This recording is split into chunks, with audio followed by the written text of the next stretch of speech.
बीते कल यानी 24 जून को हरियाणा सरकार को 5 नंबर मामले में सुप्रीम कोर्ट से बड़ा झटका लगा है।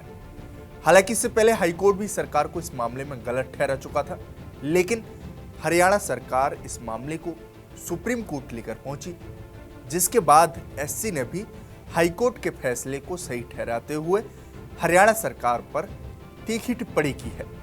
इस रिपोर्ट में बताएंगे कि सरकार के लिए यह फैसला कितना जरूरी था, वहीं युवाओं के लिए इसके क्या मायने थे। नमस्कार, मैं हूं देवेश यादव और आप देख रहे हैं टीवी 9। सबसे पहले आपको बताते हैं कि यह विवाद कैसे और कहां से शुरू हुआ। तो साल 2022 में तत्कालीन हरियाणा की मनोहर लाल सरकार ने 5 मई 2022 से नौकरियों में सामाजिक और आर्थिक आधार पर पिछड़े आवेदकों को 5 बोनस अंक देने का फैसला किया था।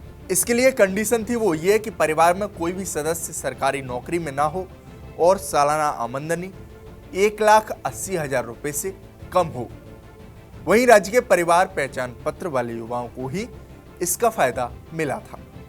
अब इससे दिक्कत किसे थी तो ये भी समझाते हैं। तो कॉमन एलिजिबिलिटी टेस्ट यानी सीईटी के जरिए दूसरे राज्य के मेधावी छात्र को 60 अंक मिलते हैं और उतने ही अंक स्थानीय अभ्यर्थी को भी मिले हैं।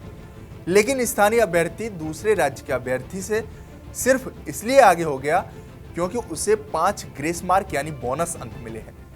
लेकिन ग्रुप सी और ग्रुप डी की नौकरियों में सीईटी में प्रदेश के मूल निवासियों को 5 अतिरिक्त अंक की व्यवस्था के चलते भी 2023 की भर्ती में कई युवा नौकरी से वंचित हो गए। इनका कहना था कि सरकार ने जिन युवाओं को नौकरी दी है उनका वेरिफिकेशन भी ठीक से नहीं किया है। लिहाजा इस प्रक्रिया के खिलाफ इन युवाओं ने पंजाब हरियाणा हाईकोर्ट का दरवाजा खटखटाया और 31 मई 2024 को हाईकोर्ट की खंडपीठ ने सुनवाई करते हुए सरकार के फैसले को रद्द कर दिया, जिसके बाद हरियाणा कर्मचारी चयन आयोग यानी HSSC ने सुप्रीम कोर्ट में अपील की और सरकार ने हाईकोर्ट के फैसले के खिलाफ सुप्रीम कोर्ट में 4 अपीलें दायर की थी। जिसके बाद बीते कल यानी 24 जून को सुप्रीम कोर्ट की जस्टिस SS ओका और जस्टिस राजेश बिंदल की अवकाशकालीन पीठ ने सुनवाई की। वहीं सरकार की ओर से attorney general R Venkat Ramani ने दलीलें रखी और कुछ ही मिनटों में ही कोर्ट ने पंजाब हरियाणा हाईकोर्ट के फैसले को सही ठहराते हुए तीखी टिप्पणी करते हुए कहा कि ये नीति जनता को आकर्षित करने के लिए लोक लुभावन उपाय है और ये योग्यता को प्राथमिकता देने के सिद्धांत से भी भटकी हुई है।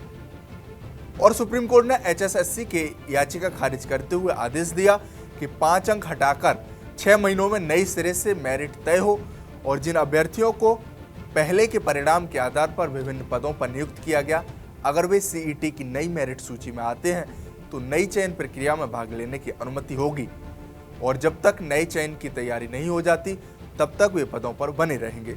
अगर वे नई चयन प्रक्रिया में चयनित नहीं होते तो उन्हें पद छोड़ना होगा और नियुक्ति समाप्त मानी जाएगी।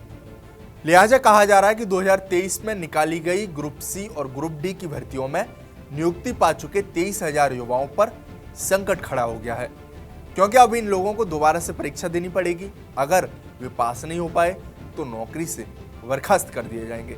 ऐसे में विपक्ष भी हरियाणा सरकार पर हमलावर है और कांग्रेस सांसद रणदीप सिंह सुरजेवाला ने कहा है कि हरियाणा सरकार के फैसले के बाद लगभग 25,000 युवाओं की नौकरियों पर तलवार लटकी हुई है। हरियाणा की भारतीय जनता पार्टी सरकार ने और उसके HSSC यानी हेरा फेरी साठगांठ सर्विस कमीशन ने 20 लाख से अधिक हरियाणा के युवाओं के भविष्य की भ्रूण हत्या कर दी है। भारतीय जनता पार्टी की मनमर्जी की दुकान ने आज हरियाणा के 25,000 से अधिक लगे हुए ग्रुप हमारे डी के बच्चों की नौकरियों पर तलवार लटका दी, यानी अब उनकी नौकरी बर्खास्तगी की कगार पर है। और लाखों बच्चे जो सीईटी के जंजाल में यानी कॉमन एक्सप्लॉयटेशन टेस्ट जो बन गया है उसके जंजाल में 2019 के बाद उलझा रखे हैं, उन 20 लाख से अधिक युवाओं के भविष्य का क्या। इसके बाद पूरे मामले पर हरियाणा के मुख्यमंत्री नायब सिंह सैनी ने भी प्रेस कॉन्फ्रेंस कर सरकार का रुख साफ किया।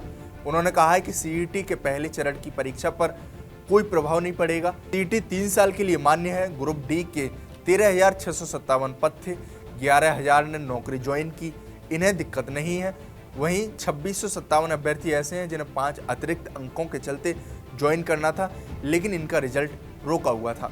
वहीं ग्रुप सी के चयनित करीब 12,000 युवाओं की भर्ती को बचाने के लिए उन्होंने कहा कि सरकार प्रतिबद्ध है और 2000 तकनीक पद हैं। इसमें पदों से 4 गुना अभ्यर्थियों को बुलाया जाना था।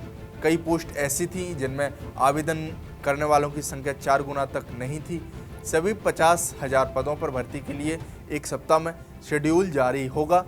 ये 2 महीनों में पूरी की जाएंगी। आज इस नीति के बल पर हरियाणा सरकार में ज्वाइनिंग की है, किसी को भी निकलने नहीं दिया जाएगा। आज इस फैसले से सीईटी के एग्जाम पर कोई सवालिया निशान नहीं है। कांग्रेस के लोग इस फैसले पर ओछी राजनीति के लिए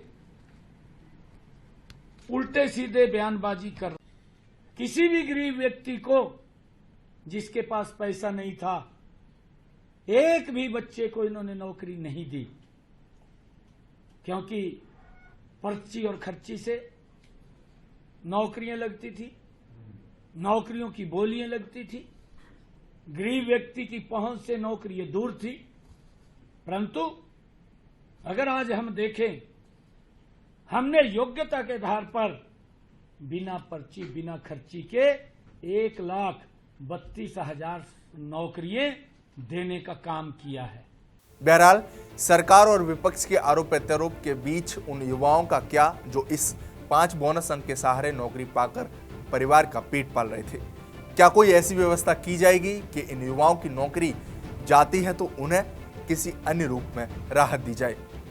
आपकी इस रिपोर्ट पर क्या राय है, हमें कमेंट बॉक्स में जरूर बताएं। साथ ही हमारे इस चैनल को सब्सक्राइब करना न भूलें। शुक्रिया।